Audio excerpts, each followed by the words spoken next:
Bismillahirrahmanirrahim. Assalamualaikum warahmatullahi wabarakatuh. Waalaikumsalam warahmatullahi wabarakatuh. Halo sahabat religi, bagaimana kabarnya? Semoga selalu dalam keadaan sehat walafiat dan dalam lindungan Allah Subhanahu wa taala. Kembali lagi di podcast Penyuluh Agama Islam KUA Kecamatan Kalideres. Alhamdulillah ini sudah masuk episode kedua kita. Terima kasih kepada teman-teman yang sudah menonton di episode pertama. Semoga semakin banyak manfaat yang dapat kita ambil dari obrolan-obrolan ringan yang penuh manfaat ini. Sebelumnya, perkenalkan saya Zahra Difahat Tamimi, CPNS Penyuluh Agama Islam di KUA Kecamatan Kalideres yang saat ini bertugas menjadi host, dan telah hadir bersama saya narasumber kita yang sangat luar biasa. Beliau adalah penyuluh agama Islam di KUA Kecamatan Kalideres yang sudah memiliki banyak pengalaman dalam membina dan membimbing masyarakat dengan ilmunya, yaitu Al-Ustadz Yusnadi SHI. Selamat datang Ustadz, bagaimana kabarnya hari ini? Selamat datang, Alhamdulillah baik. Assalamualaikum warahmatullahi wabarakatuh. Oke, baik. Throwback sedikit nih Ustadz, di episode 1 kemarin rekan kita membahas mengenai zakat dan juga pemberdayaan ekonomi umat, yang mana fokusnya pembahasan mereka itu bagaimana zakat itu jika dikelola dan dimanfaatkan dengan baik itu bisa meningkatkan kesejahteraan masyarakat. Nah, di episode kali ini kita akan melanjutkan materi sebelumnya, yaitu masih seputar zakat, tapi kita perlebar dengan membahas infak dan sodakoh. Jadi tema kita pada hari ini yaitu tujuan zakat, infak, dan juga sodakoh. Langsung saja ya Ustadz, bagaimana pandangan Ustadz terkait zakat, infak, dan juga sodakoh? Apa perbedaan mendasarnya? Coba jelaskan kepada kita semua agar masyarakat bisa lebih tepat dalam mengamalkannya. Ya. Bismillahirrahmanirrahim. Alhamdulillahirabbil alamin. Wa bihi nasta'inu ala umurid dunya waddin. Wassalatu wassalamu ala asrafil anbiya'i wal mursalin Sayyidina wa maulana Muhammadin amma ba'du. Para sahabat religi yang saya banggakan dan saya muliakan di seluruh penjuru belahan tanah air. Berbicara terkait zakat, infak, dan sodakoh. Pertama, zakat dan sodakoh. Rasulullah Shallallahu Alaihi Wasallam sampaikan di dalam sabdanya, hasinu amwalakum biz zakati wadawu mardokum bis sodakoti. Peliharalah harta kalian atau jagalah harta kalian dengan berzakat. Wadawu mardokum bis sodakoti, dan obatilah, sembuhkanlah penyakit kalian dengan bersodakoh. Kemudian infak. Pun Rasulullah SAW pernah sampaikan di dalam sabdanya, tuba liman anfaqal fadla min malihi. Beruntung bagi seseorang yang telah memiliki harta yang luas, memiliki harta yang banyak, lalu dia berinfak. Dia gunakan harta itu dengan sebaik-baiknya, salah satunya berinfak. Yang pertama, zakat. Hasinu. Kata hasinu di sini peliharalah atau jagalah harta kalian dengan berzakat. Artinya, seseorang memiliki keluasan rezeki, mendapatkan uang, mendapatkan harta lah dia mengumpul. Hendaknya harus dijaga, harus dirawat. Bagaimana cara menjaga dan merawatnya? Syariat dalam Islam, yakni berzakat. Zakat dan sodako dan infak itu adalah salah satu ibadah yang sifatnya prinsipil. Dengan ini kita hendaknya lah kaum muslimin dan muslimat, hendaknya lah kita mengikuti tatanan syariat. Karena kalau sudah berbicara harta, berbicara uang, setidak-tidaknya ada nanti di akhirat ada beberapa pertanyaan. Pertanyaannya sangat mendasar sekali. Dari mana kau dapatkan harta itu dan untuk apa kau habiskan harta itu? Beruntung bagi mereka yang menjawab, aku dapatkan harta ini dengan cara yang benar, dengan cara yang halal, dan aku habiskan dengan cara yang benar, dengan cara yang halal, untuk berzakat, untuk berinfak, untuk bersedekah. Beruntung mereka yang menjawab demikian. Dan merugi juga bagi mereka yang menjawab, aku dapatkan harta ini dengan cara yang halal, tetapi aku habiskan harta ini dengan cara yang haram, dengan tidak benar. Merugi bagi mereka, celaka bagi mereka, begitu. Dan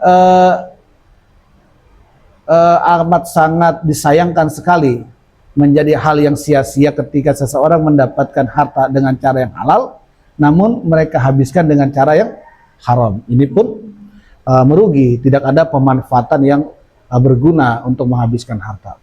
Saya kira seperti itu untuk prolog pembuka dari tinjauan zakat, infak, sedekah di dalam Islam. Dan masih banyak lagi ketentuan-ketentuan yang disampaikan oleh baginda Rasul terkait pengelolaan zakat, infak, dan sedekah. Oke, baik, terima kasih Ustaz. Kemudian lalu bagaimana nih Ustaz? Kadang kan masih ada sebagian orang yang berpikir bahwa memberi atau bersedekah, zakat itu mengurangi harta, padahal dalam syariat Islam itu zakat, infak, dan sedekah itu bisa disebut sebagai jalan datangnya keberkahan. Iya, betul. Lalu apa sih manfaat yang bisa kita rasakan dari kalau kita melakukan zakat, infak, dan juga sedekah tersebut? Iya.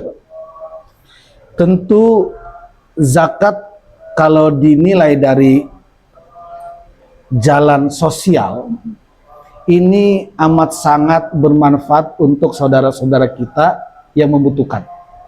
Zakat, sedekah, infak amat sangat bermanfaat bagi saudara-saudara kita yang membutuhkan.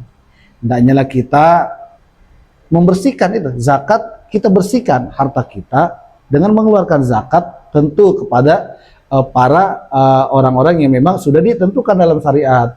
Orang yang miskin, orang yang memang sekiranya termaktub di dalam syariat, ada dalam hadis, dalam Al-Quran, orang-orang yang memang berhak menerima zakat.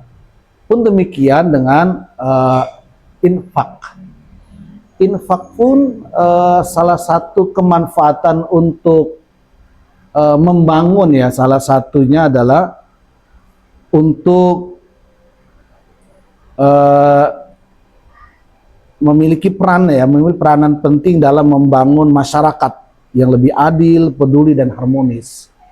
Terkadang kita sering menyaksikan saudara-saudara kita yang sekiranya ekonomi lemah, kemudian dia tidak memiliki kemampuan, tidak memiliki usaha, ya miskin lah begitu. Nah, ini adalah sasaran orang-orang yang memang mampu sekiranya untuk mengeluarkan infak dan berzakat, begitu.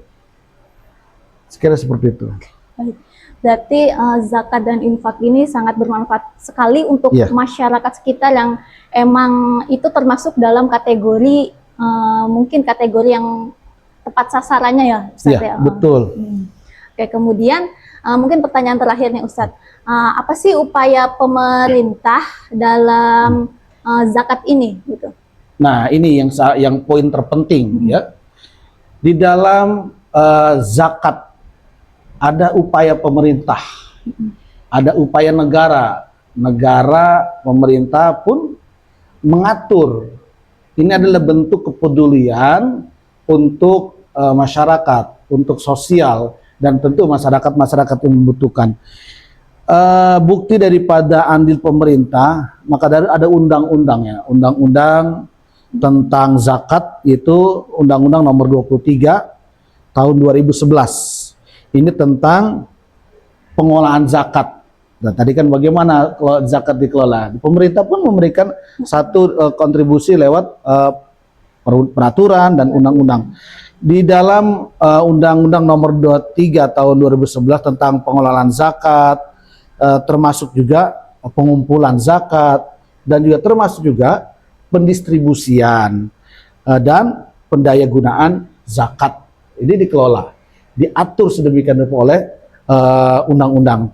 Juga PP, ya, ada juga peraturan pemerintah nomor 14 tahun 2014 pun menjelaskan tentang pelaksanaan Undang-Undang Nomor 23 tahun 2011 tentang pengelolaan zakat, pengumpulan zakat, termasuk tata cara pengolahannya ya, dan juga pengenaan sanksi. Nah, dengan kata pengolahan zakat, maka dari itu ada badan ya, ada badan zakat nasional, ada badan-badan tersendiri yang memang mengelola tentang zakat. Terbentuknya UPZ unit pengumpulan zakat, dan memang hal ini sangat bermanfaat sekali dan sangat jelas sekali ya, pemanfaatannya dirasakan oleh masyarakat yang memang berhak menerima. Ini adalah bukti tanda kepedulian negara dan pemerintah dalam pengolahan zakat. Saya kira seperti itu. Berarti dapat disimpulkan bahwa pemerintah itu tidak menutup mata terkait zakat ini. Oh, ya. Berarti ada upaya yang dilakukan oleh pemerintah dalam zakat ini untuk membantu masyarakat. Sangat berperan sekali pemerintah dalam pengolahan zakat. Oke. Ya. Mungkin ada closing statement dari Ustadz kepada penonton sebelum kita tutup. Baik, para sahabat religi, para sahabat penyuluh di seluruh penjuru belahan tanah air, baginda Rasulullah SAW tadi saya sampaikan di dalam prolog saya, hasinu amwalakum bizakati wadau mardokum bisodakoti. Jagalah harta kalian, peliharalah harta kalian dengan berzakat. Wadau mardokum bisodakoti, dan obatilah penyakit kalian dengan bersodakoh. Ini adalah hikmah daripada kita bersodakoh, dan efeknya adalah ada hikmah-hikmah penyembuhan penyakit bagi yang merasa sakit. Coba bersodakoh. Di dalam infak pun baginda Rasulullah SAW sampaikan di dalam sabdanya, tuba liman anfaqal fadla min malihi. Beruntung kata Nabi, beruntung tuba kata Nabi, beruntung liman anfaqal fadla min malihi, seseorang yang mau menginfakkan,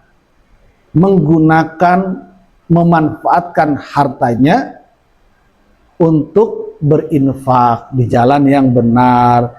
Dia gunakan harta tersebut yang dia miliki untuk menafkahkan anak istrinya di jalan yang benar.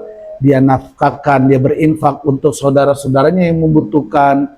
Dia peduli dengan sesama dalam rangka membangun keharmonisan, kepedulian dalam masyarakat yang tidak mampu. Semoga dengan berinfak, bersedekah dan berzakat, kita semua selalu mendapatkan ridho dan keberkahan dari Allah Subhanahu wa taala. Amin ya Allah.